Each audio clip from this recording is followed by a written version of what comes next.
ఓర్పు, ధైర్యం, స్వీయ నియంత్రణ, ఎలాంటి పరిస్థితుల్లో ఉన్నప్పటికీ కూడా ధైర్యం కోల్పోనటువంటి లక్షణాలు, కష్ట సమయాల్లో కూడా ఓపికగా వ్యవహరించేటువంటి తత్వం, ఇలాంటి లక్షణాలు కలిగి ఉండటం వల్ల ఎలాంటి ఇబ్బందికర పరిస్థితులు ఉన్నప్పటికీ కూడా ఆవిడ తన కుటుంబానికి గొడుగై నిలబడుతుంది.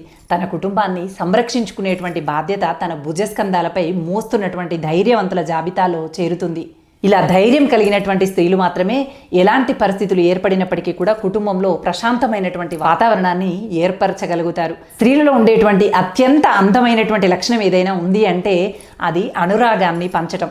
అది తల్లిగానో, చెల్లిగానో, అమ్మగానో, ప్రేయసిగానో, భార్యగానో ఎలాగైనా కావచ్చు.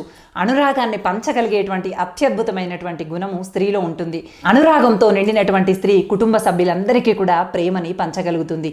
తన ప్రేమ వల్ల కుటుంబం అంతా సంతోషంగా ముందుకు సాగుతూ ఉంటుంది. ప్రేమ భావన, అనురాగ భావన కలిగినటువంటి స్త్రీల కుటుంబాల్లో ప్రశాంతత అనేది తిష్ట వేసుకొని ఉంటుంది. సంప్రదాయాల విలువలని పిల్లలకి తెలియజేయటం, పెద్దల పట్ల గౌరవ మర్యాదలు కలిగి ఉండాలి అనేటువంటి అంశాలని నేర్పించటం, తాను వ్యవహరిస్తున్నటువంటి తీరు నిజాయితీగా ఉండటం, తాను ఏర్పరచుకున్నటువంటి ఏ బంధం పట్లనైనా పూర్తి స్థాయిలో నిజాయితీగా ప్రవర్తించడం మొదలైనటువంటి అంశాలన్నీ కూడా శక్తివంతమైనటువంటి స్త్రీలకు ఉండేటువంటి లక్షణాలనే చెప్పాలి. శక్తివంతమైనటువంటి లక్షణాలు కలిగినటువంటి స్త్రీ మాత్రమే అత్యంత శక్తివంతమైనటువంటి కుటుంబాన్ని రూపొందించగలుగుతుంది. ఇంతటి శక్తి కలిగినటువంటి మీరు అన్యోన్య దాంపత్యాన్ని నిర్మించుకోవటం పెద్ద విషయమా చెప్పండి?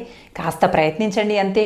ఓపికతో, ఓదార్పుతో మీలో ఉన్నటువంటి స్త్రీని మేల్కొల్పండి. బాధ్యతల మధ్య బందీ అయిపోయి మీకు తెలియకుండానే మీలోండి మీరు మాయమైపోయారేమో గమనించుకోండి. మీలో ఉన్నటువంటి సౌకుమార్యాన్ని, సుకుమార తత్వాన్ని, అనురాగాన్ని, ప్రేమ భావనని, సిగ్గుపడే తత్వాన్ని కాస్త తట్టి తడిమి లేపండి. ప్రేమను పంచుతూ ఉన్నప్పుడు మాత్రమే అవతలి వాళ్ళ లోపల పరిపూర్ణమైనటువంటి మార్పును తీసుకురాగలుగుతాము అనేటువంటి విషయాన్ని గమనించుకొని స్త్రీతత్వాన్ని వ్యాప్తి చేస్తూ మీ కుటుంబానికి మీరే రక్షణనిచ్చేటువంటి గొడుగై శక్తివంతమైనటువంటి మహిళ నిలుస్తూ అనురాగాన్ని పంచుతూ ప్రేమ పొదరిల్ల లాంటి కుటుంబాలను నిర్మించుకోవాలి అని ఆశిస్తూ మీ అందరి జీవితాలలో కూడా పరిపూర్ణమైనటువంటి ప్రశాంతత చేకూరాలి అని ఆకాంక్షిస్తూ thank you for watching. Bye.